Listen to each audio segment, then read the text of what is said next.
मैं एक सवाल पूछना शोर हो रही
मैं एक सवाल पूछना शोर हो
मैं एक सवाल पूछना ਤੁਸੀਂ शोर हो रही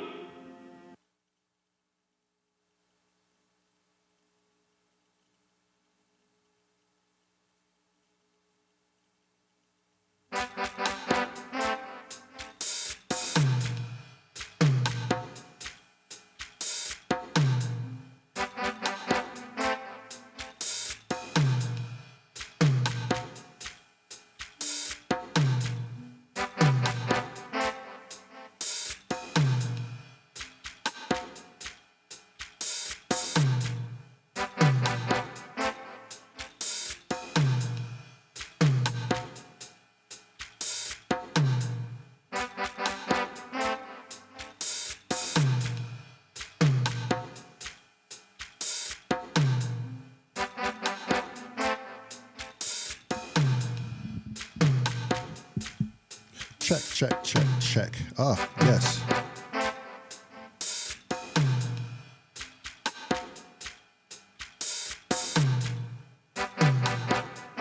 Hello, everybody.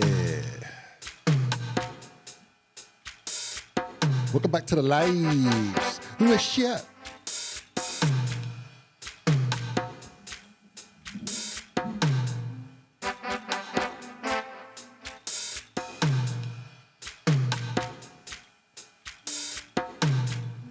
Always experiencing some sort of technical difficulties, eh? Hey there, Baba. It's the price you pay when you want to go live every day.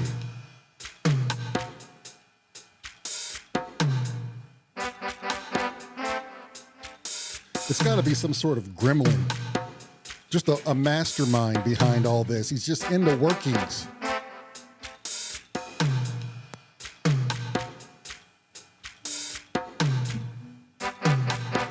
That little bastard.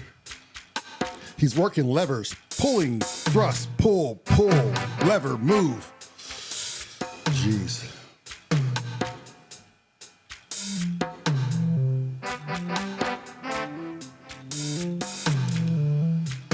Like any new joint, we're going to pick up where we last left off and see where this puppet takes us. Just figuring it out.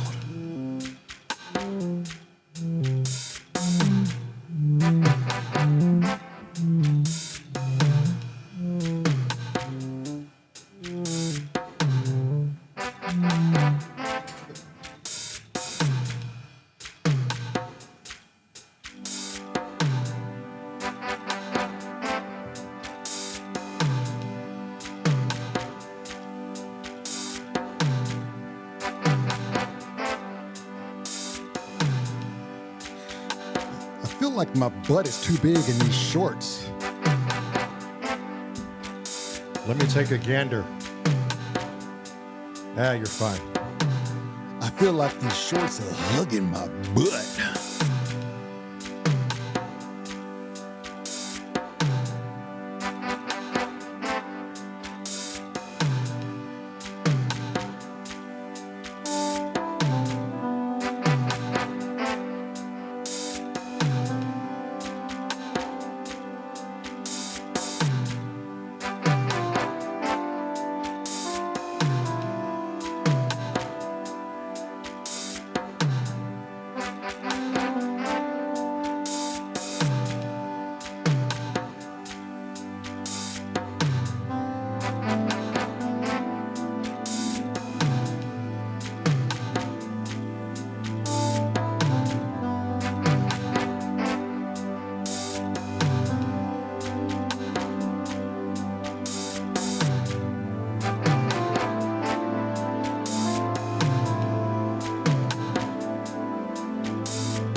There's an instrument in here or a percussion that I thought I liked, and I'm not really vibing on it no more.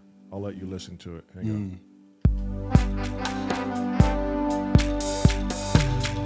Yeah, I don't like that either. Whatever that is. What can you expect today, Miss Canada? You can expect just more of the same of yesterday and the day before that. I don't know. You could expect a really good show, I suppose. We're just reworking the one we started yesterday and putting a little cherries on top.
Are you happy with that?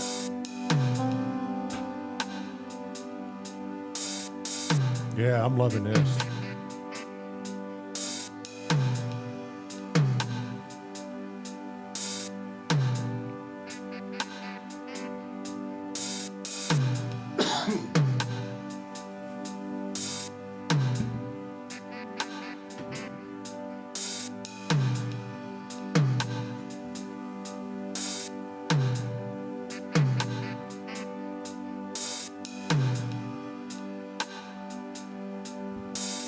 What are you thinking here? I don't know, maybe dialogue, let it breathe a little bit. Well, play something. I mean, or put it into the bridge. We can practice that at least. Or you trying to drone out on this and find something or something? Like, I don't know what your game plan is there, amigo. Just contemplating.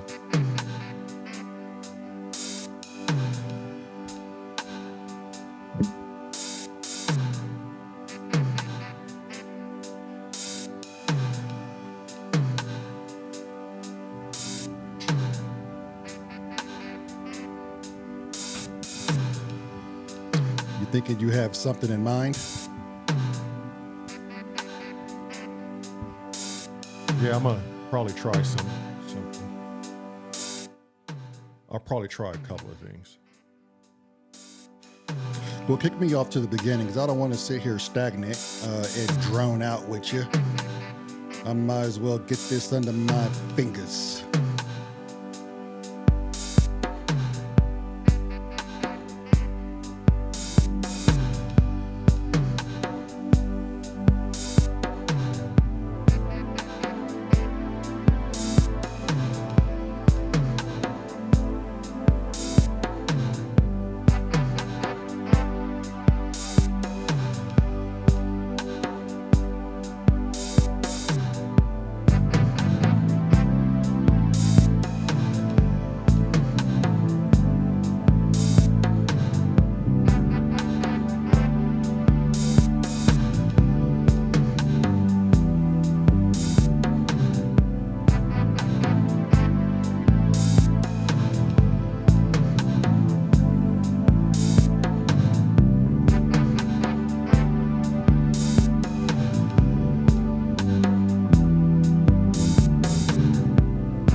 previous video, I shared that I'm in the Netherlands presently. More specifically, I'm in Haarlem. My wife and I are staying here and having a wonderful stay thus far.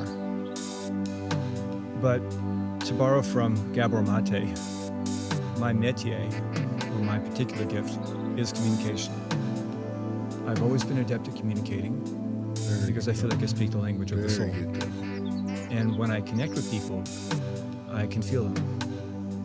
Now, I'd love to do a video on this at some point, and I will, on empathy and the empath. Because there's a lot of videos out there on empathy and empaths, and they're correct for that particular station or that particular belief structure, but there's more nuance to it than that. But my empathy runs so deep that when I really tap into it, I can feel inside of people. I can feel where they're blocked. I can not necessarily think their thoughts, but I can feel their feelings. And if they connect with me, I can move the energy out of their body and I can bring them into a state of harmony. Now, these are all gifts that we carry. But some gifts are more present than others, and I'm going to get into that. I'm even going to get into something called cities, but I'll get into that in a moment. Now, I believe that we can all feel each other, but more or less in the extremes. When you really home in and you really practice the skills that you have, just like a master pianist may practice their skills, you become a virtuoso. And for me, I've become a virtuoso at feeling people. It was something that was necessary to work within the healing arts, to do energy work. It was necessary to feel the subtle energy.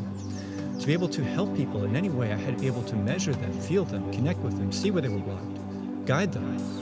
It was something that I had to home within myself or create. But it could also become a deficiency. Now, in the process of growing the last couple of years, I've not been tapping into that as much. Because when I would tap into people, not only would I feel them, but I would experience them, whatever they were experiencing, and I would begin to channel what they were feeling. And as you can well imagine, that can be a double-edged sword. So you end up channeling the world, and if the world is suffering around you, you end up taking that in and running it through your own body. And while this is an abstraction, I'd like to get into that in another video at some point as well. But I was working with a close friend, and he has his own form of mastery. And what he said to me was this: you lean too heavily on your gift of empathy. For me to serve you, and he was a master at Taoist craft. He did Qigong and Tai Chi. He said, I need you not to shut that off, but not to lean into it. And so when I worked with him, I didn't lean into my empathy. I leaned into something different, which was, in this case, my embodiment. Because as it turns out, my capacity to feel was actually built off of my capacity to be more etheric but not physically embodied. It was very important for me to build that skill. And so, through my work with him and through my work presently, I've done a lot of work on embodiment. It led me down roads and pathways of building within my home and learning how to build and use tools, which I didn't know how to do a year and a half ago. And now, if you needed a room, I can build it, run the electrical, paint it, and have it all put together nicely for you. What am I saying? I'm saying that if I have a gift, I'm not necessarily well-rounded. And to be a well-rounded spirit or a well-rounded individual or human, I have to grow in different ways. I can't just grow in one direction. I have to go in all directions. So I had this reflection today. It was that one of my gifts is to be able to communicate with people. And no matter where I go, I can strike up a conversation with people. I can make friends. I can have people laugh. I can connect within the heart space. But when you're in a country where English is not the first language, and you rely upon your communication skills to connect with people, well, it can feel like you have shut off from one of your great gifts. And yet for me to grow in this gift, I have to lean into not speaking English or not using my verb.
come in with that, bring that in the middle.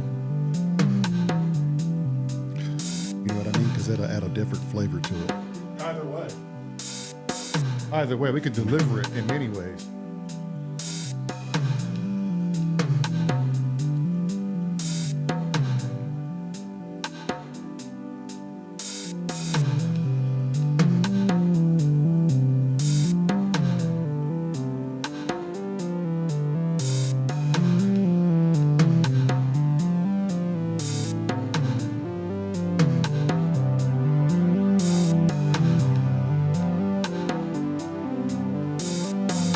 Make sure that volume on that one is.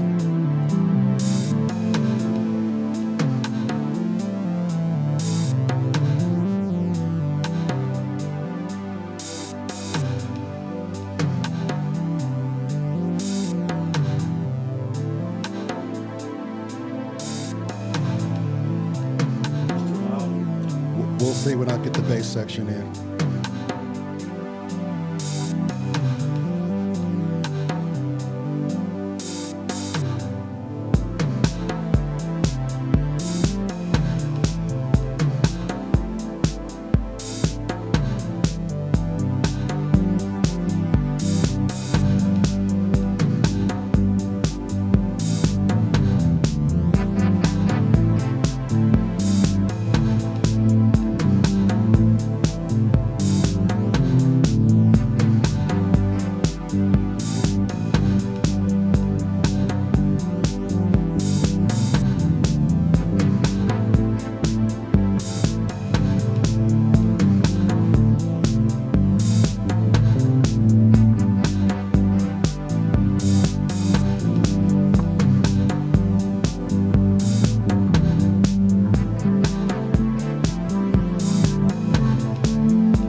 Down a little bit, just a little bit.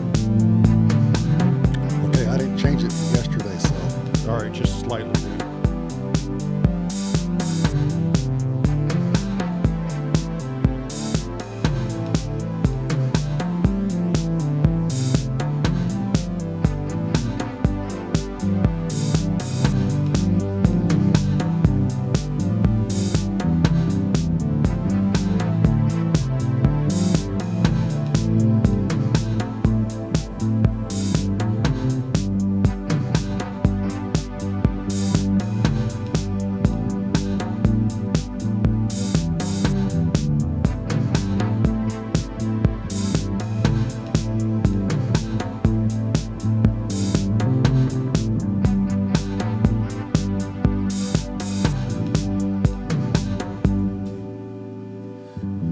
Okay. I think the Moog is a no-go. It's making the bass sound too dirty. Okay, So we'll find the arpeggiation somewhere else. that's fine. Or I could just continue to do it and we can just dress around that. Because when I turned the Moog down, the bass wasn't so muddy. It was the Moog making it that way. Right. Live and learn. Learn to live. So we'll find something else to replace it that's not so subby. I think it's better that we use the 37 when you're not into your extreme lows. That's why I think Sonia was saying, go to a higher pitch Right, to get out of the Moogs Moog area. Right. So right. maybe the Moog sounds good if you're in a lower or a higher key. right. No, just the pitch or the octave, you know. Yeah, which would be for me like higher. Otherwise, I mean, it's the bass. Everything's going to be low. Right, yeah. Not everything. Oh, when I'm in the higher end of it, yeah. But I have the competition. You're right.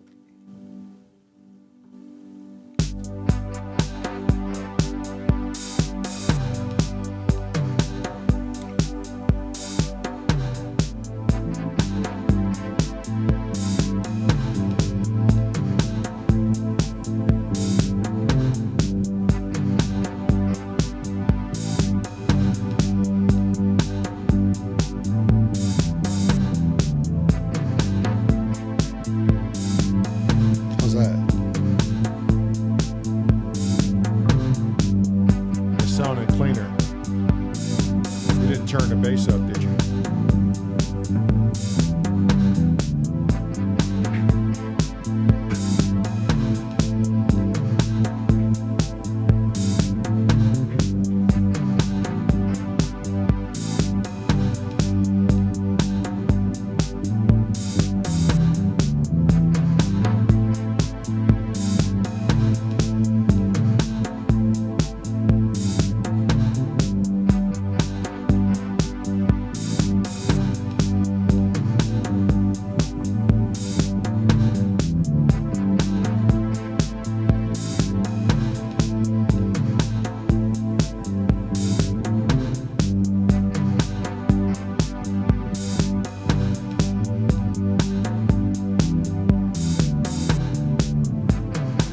And then, yeah, find a way to take us back into that beginning. That'd be dope.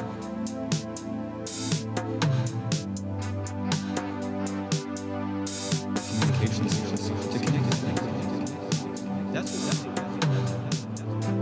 That's also what strikes the fear inside of a part of me. Not lean upon that means that I have to walk into a space and find new ways to engage with people. But as you do that, Tier 1, you grow. And then you have that faculty online. You develop it.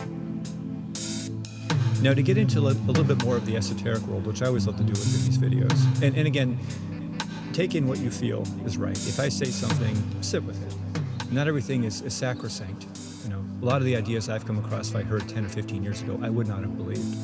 You have to live it to believe it. You have to become an empiricist. You have to become a scientist within your own world. And you have to challenge these concepts. Otherwise, you're just taking it at face value. But working as I had and living as I had, I came across a term called siddhi. S-I-D-D-H-I, I believe is how you spell it. And a siddhi is a gift of the spirit. And there are dozens and dozens and dozens, more than I can count, siddhis. Now that's a Hindu term, but it's not unique to Hinduism, nor is it unique to any particular language. Now in Christianity, in some sects, you have people speaking in tongues. That would be a gift of the spirit. One gift of the spirit that is more known is clairvoyance, which I have from time to time, where all of a sudden I'll have a vision, I'll see it with clarity, and I'll know. My gift is more clairsentience. I'm able to feel things. So if you say this or that, then this or that, this or that, if I pause and I feel, with this, I might feel open. With that, I might feel closed. And I'll say, this closes me, this opens me. If I listen to that, right, that clairsentience, that clarity inside, then I don't make a bad decision. And if I go against my feeling, I do, always, so much so that I trust my feeling. I also have the faculties of intellect and the faculties of rationality. But if you live from the rational mind, you'll rationalize your way through life. You have to, like I mentioned before, build all of these different skill sets, not just lean on one. It's great to have a rational mind, a philosophical mind. It's great to have that. But if I'm only using that, I'm not using my heart. I'm not using my gut. All of these features have to be online. So what am I saying? I'm saying that for me to grow and to develop perhaps new siddhis or new gifts, I have to be able to put these other gifts aside.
the bass sound now? Good.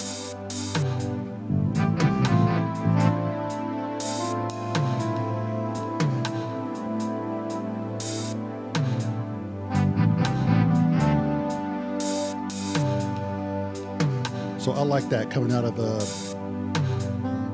I like that coming out of the narrative. Do a section of the narrative in up front, One in the middle. one in the middle, and end it on the upswing. Don't even go back into the main. To the main verse. Right. Yeah.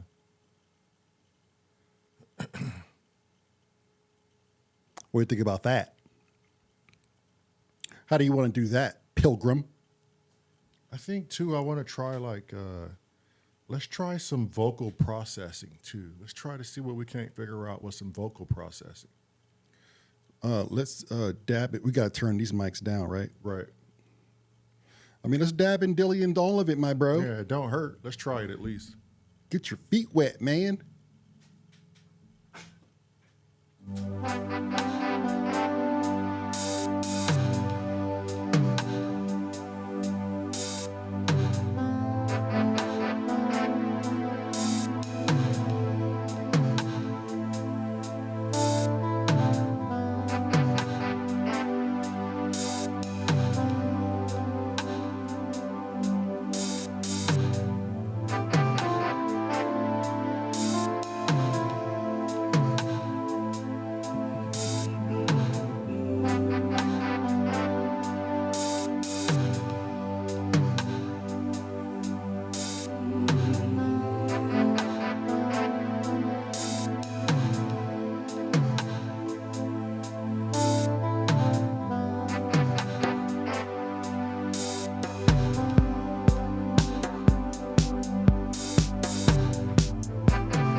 I don't know, something like that, I'm just trying to make up words as we go. Yeah, and really can't hear out of my headphones. I don't know what happened there. I turned the volume up in my ear a little bit. It sounds better. All right. Yeah, I kind of feel where you're going with that, my ba.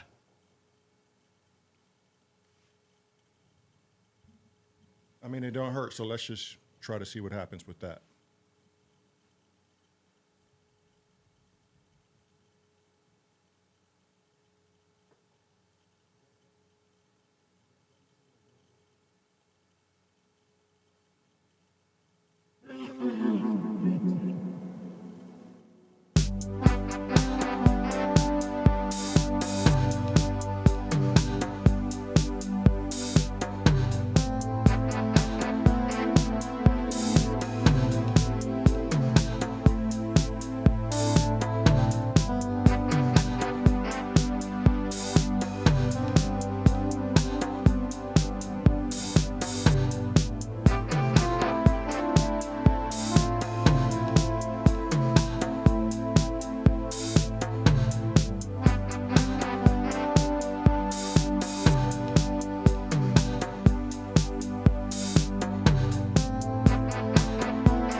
if I was excellent at playing the piano, I may have to put that aside.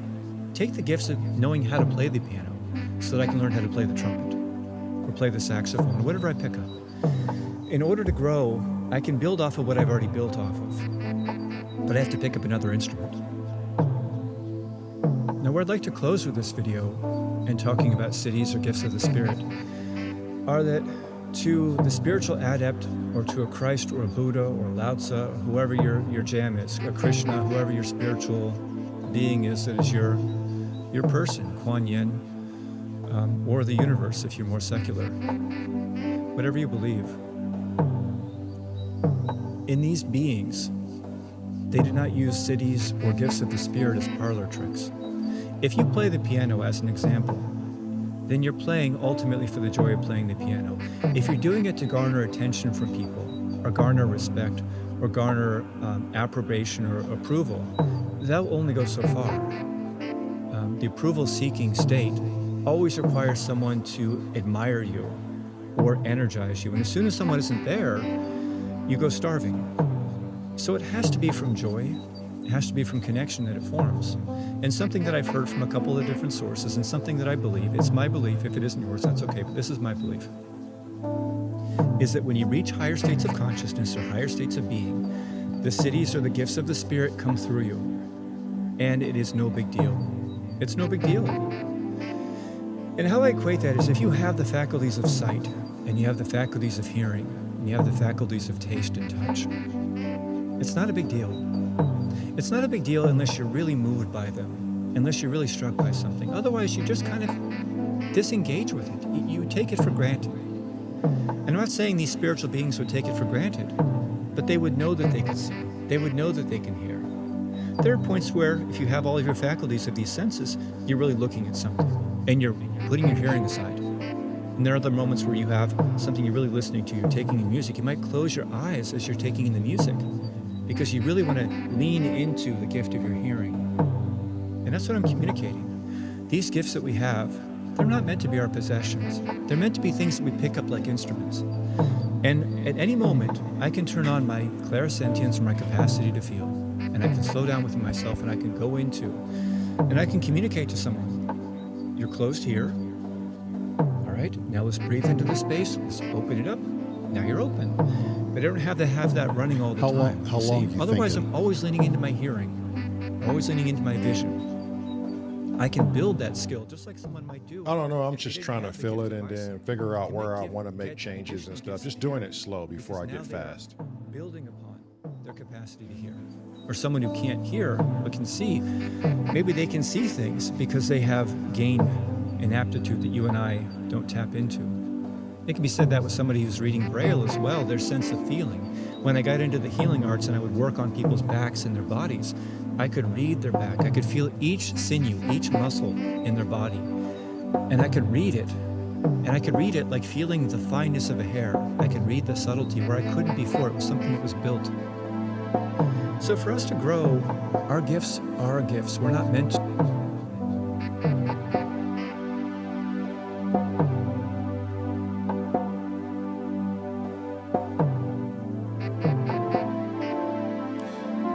It's always nice too when you echo him out.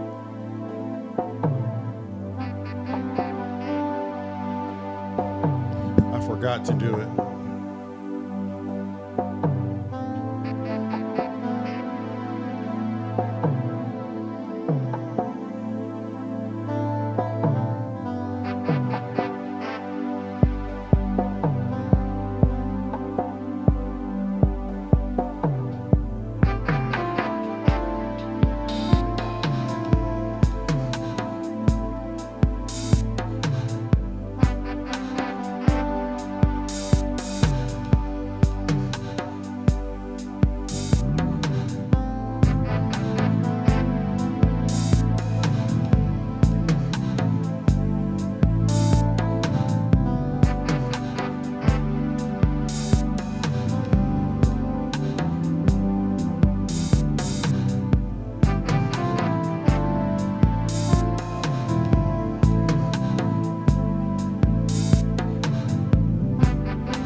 make it out cleaner, but when you go to the lows, some of it gets lost a little bit. But Up here? yeah, but it's subby.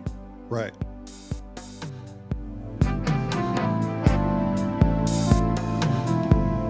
See, some of it is lost.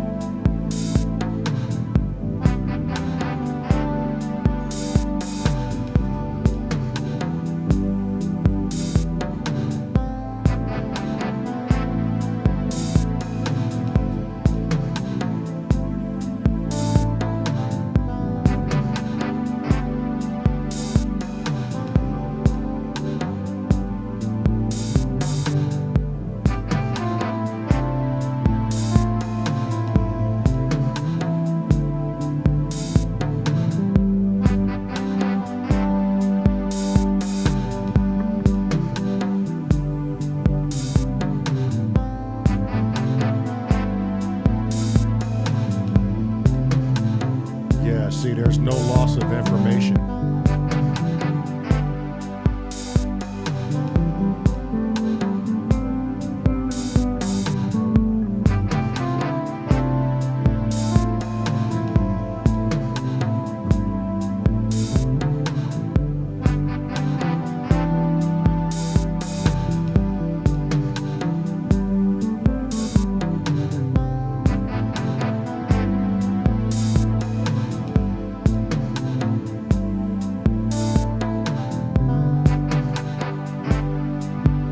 Way better.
I think the bass sounds good too, Nick.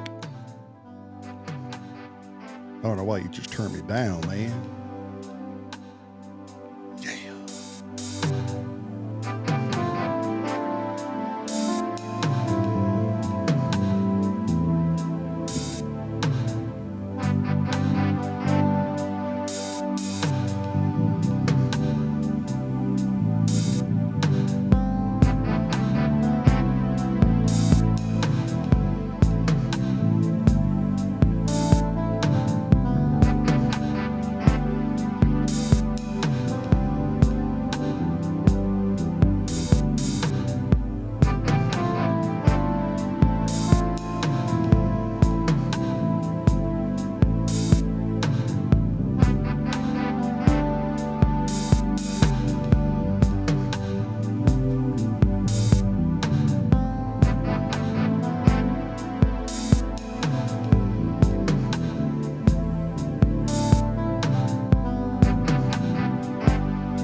that's just super clean, you know, like it just, you just want to leave it alone.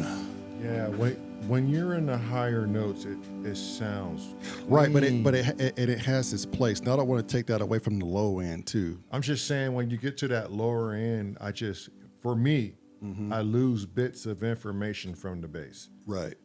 That may not be the case for everyone else, but when I'm hearing it, I go, oh, okay, I just lost a little bit. Right. And I'm not getting that. But when you go back high again, Yeah. then it's like, I like to frequent through them both though, because one has the jazzier sound, which is like the uprightish sound on the low end. But yeah, and I'll just transition to the highs.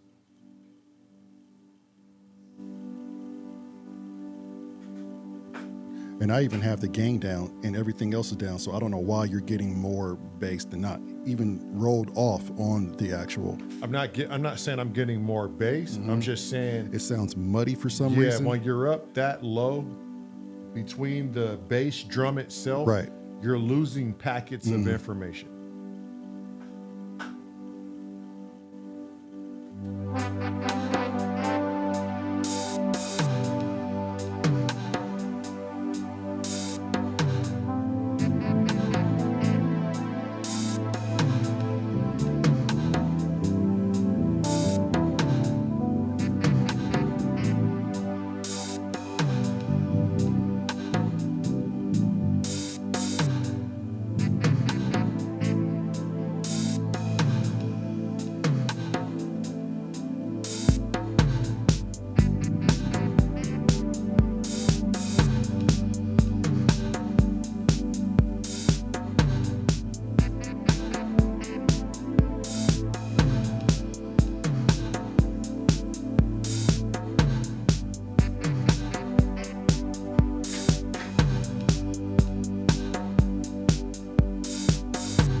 your body.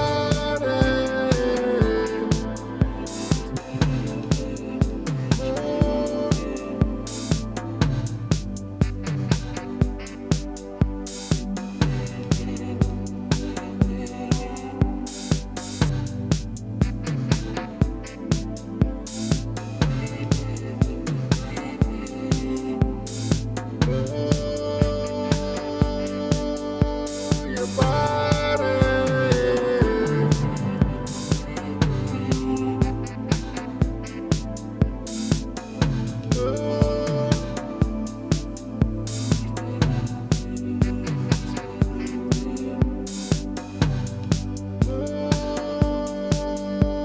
Your body.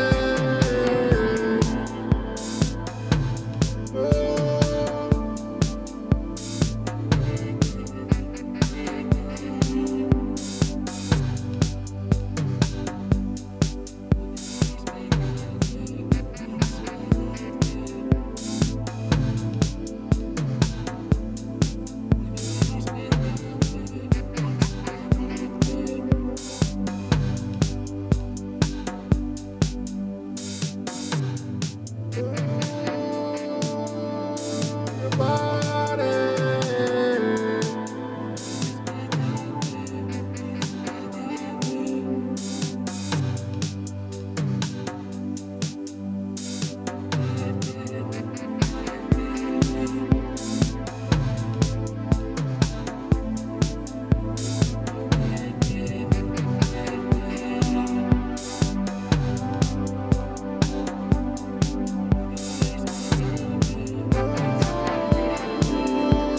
Your body.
Disengage and disregard. But if we're leaning into them all the time, we don't build upon these gifts and build new gifts, grow upon them. Being in Amsterdam presently and traveling Europe, I'm going to have to lean heavily into the gift of connecting with my heart, of communicating with people, perhaps through gesticulating or gesturing, perhaps by just speaking a broken tongue or pointing, perhaps just by being and listening, but not by communicating the way I typically communicate. I'll have to put that on the shelf a little bit, and I'll have to live differently than I've lived. But every time I do, dear one, every time I do, there's growth and there's expansion. And then I gain a new faculty that I take into my life. So reflect where you're doing that right now. Reflect on what your great gifts are. Reflect on where you're wanting to grow, how you're wanting to develop new gifts. Any of these gifts, by the way, can be taught as well. In working with my friend, he had a mentor who had a gift called clairgustance. If you haven't heard that before, clairgustance. And in this case, it manifested in his capacity to be able to smell. Now, this story sounds apocryphal, and you believe it if you wish. I believe it, but You do what you want to do with this. His teacher, his mentor, worked with the military, taught servicemen and women, I have to imagine, the gift, and could actually smell the same way that one might do with a sense of intense feeling, or even with a sense of clairvoyance, could smell, and through smell detection could tell whether there was danger or not. The smell within the environment would change. It's a crazy idea, a crazy concept, but he had built a whole practice on this and taught his students how to do this. And so my friend also had this capacity because it had been shared. And that's the way of it with mentorship. Though it may not manifest in cities or the gifts of the Spirit on that esoteric level, on that subtle level, if you're working with a master or virtuoso, it will. And if you sit next to that master or that virtuoso, you will gain those skills yourself. And this is why we listen to people. And this is why we take them in. And this is why we take in teachers. Because there is a blueprint or something that they're sharing with us that's opening us up to greater faculties. And sometimes that teacher, dear one, is not a physical being that's present with us. Sometimes it's the environment we step into. And that's what Europe is to me right now. Europe is that teacher that says, Ben, though you have a capacity to speak and communicate, put that aside right now. You're going to connect in new ways. When you come back into the world from your trip, you're going to take those gifts into whatever you do, and then hopefully share it with the world. So thank you for sharing this time with me. Thank you.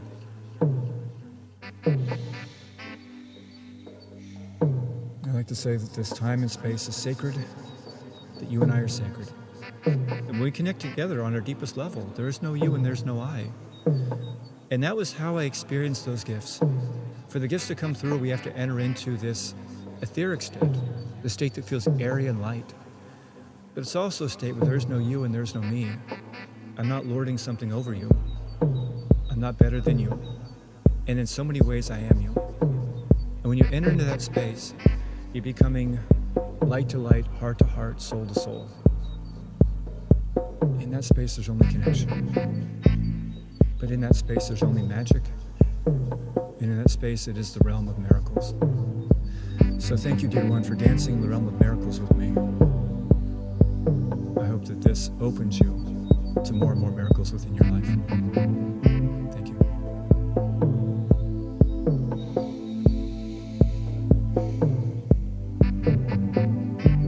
And this is why you are you.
so far about this? I mean, it's a jam. I mean, we're just jamming. I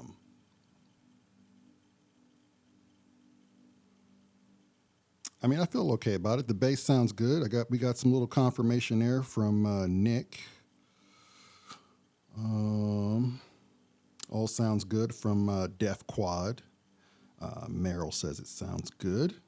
This here language here, I'm gonna butcher that. Yuparuski? It could be Ruski.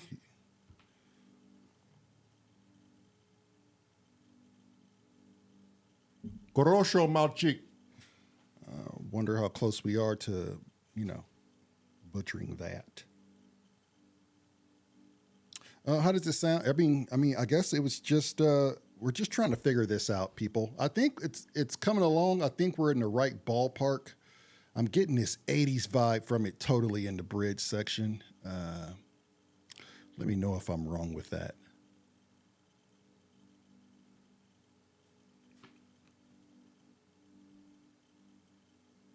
I don't read Russian, but if it's a good comment, spasibo. Hell, even if it's a bad one at this point, what's the harm in that?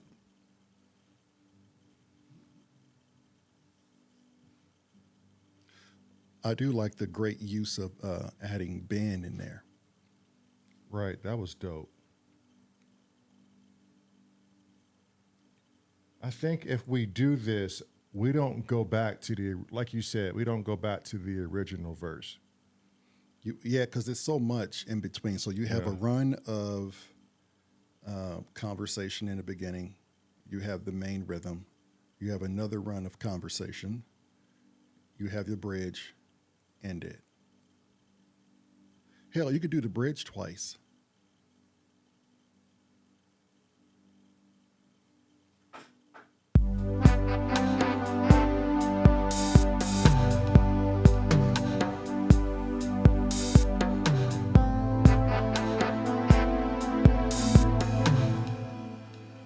Okay, I'm gonna count off 8 and stop it, and you just let me know how long that took to. How did it feel getting through the 8 count? All right.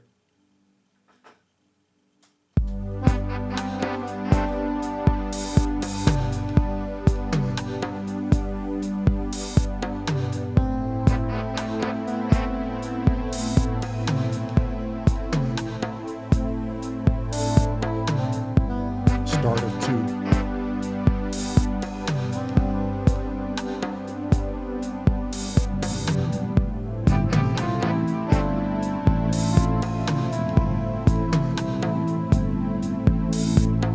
It's 3.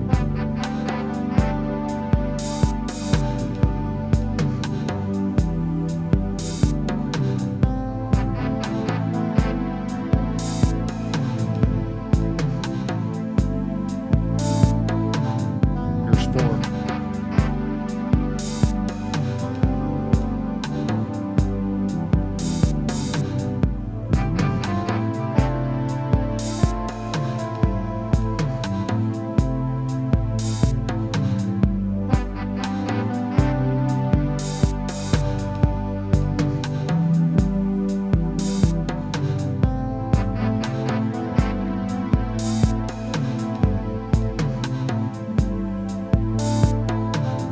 This is 6.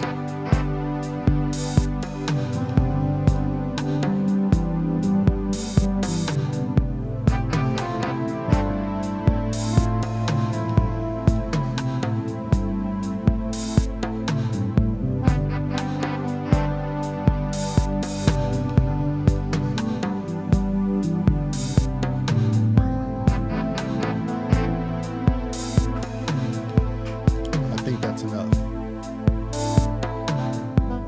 I think So 8. right when I stopped it, that was the top of 8. Okay, the top of 8 is good. I mean, So- I can always finish it out, right? But I think right there is an appropriate spot for me to just stop So I should be fading down at the top of 7. and getting ready to transition into the set of dialogue. Oh, dialogue? See, Yeah. well, I kind of thought dialogue would be. Remember, we're doing one in the intro, Okay. one after the rhythm, Another dialogue and then before the we bridge. go into the bridge. And then the bridge, yeah. And then we finish on the bridge We with finish- dialogue at we- the end? Nope, or no, we just finish on the bridge. finish on the bridge. Okay, so right here in this point would be dialogue. Yes. I don't know what, 2 minutes? Maybe, yeah. Yeah, because, you know, Ben has messages, Bars. bars. Let's see.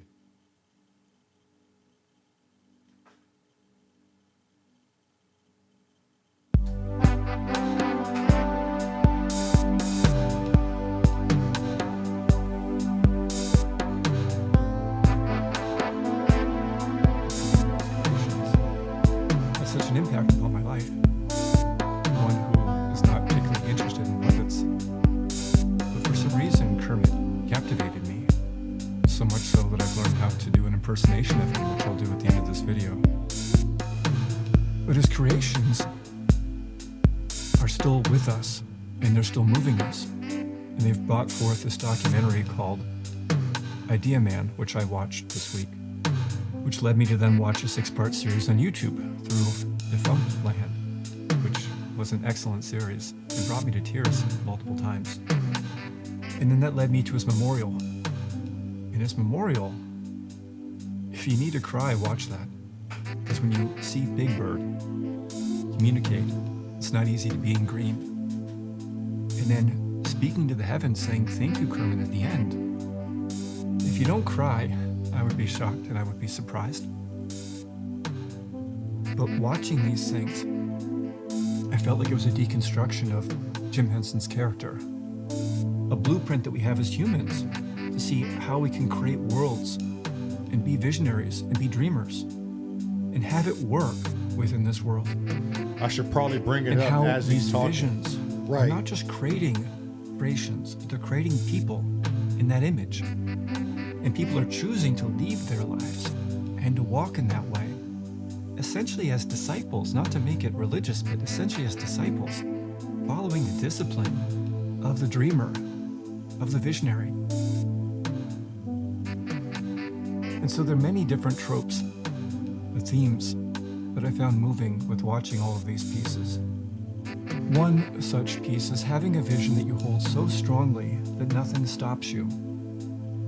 So he was interested in television, which led him into puppetry because there was an opening at a television station. He found that that was his métier, his gift, one of his gifts. And so he went into that field, and every door began to open up for him in very unique and special ways. Before you know it, he's syndicated. Before you know it, he's doing commercials. Before you know it, he's on the Jimmy Dean show, moving Rolf the dog.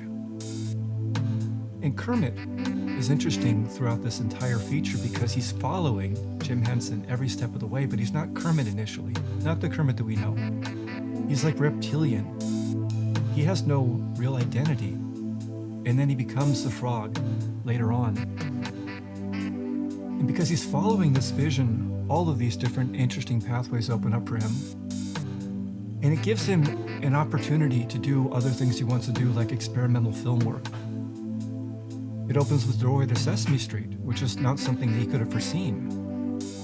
And he didn't necessarily want to just entertain children, he wanted to communicate to the child inside of the adult as well, which led him to create the Muppet Show eventually. But not without being rejected multiple times by all of the networks. Over and over and over again was he rejected. They couldn't see how these felt puppets could be something that interested adults. In the Muppet Show,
to play music when you have me laughing over here, man. It's like, you can't be making these faces at me, my guy.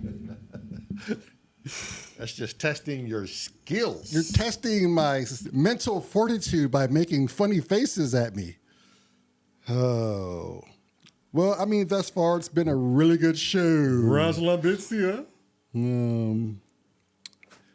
We hope, let's see, I don't even know what time it is, how long we've been going, but long enough.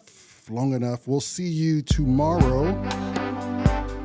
Thanks for tuning in. Thanks for giving us another listen. We're getting closer and closer to tackling more and more songs with you guys. You're watching the process, the progress. It's been nice. It's been nice, YouTube.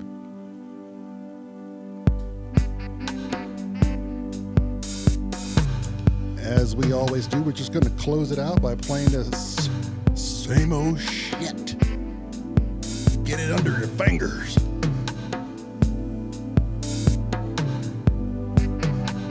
Oh, and remember, he who has smelly finger has itchy butt.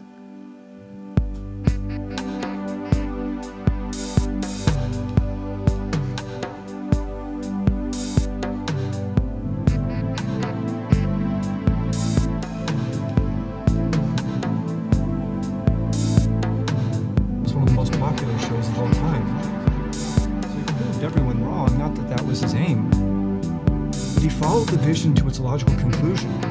He didn't let it go, and when he was rejected, he kept going and kept going with it.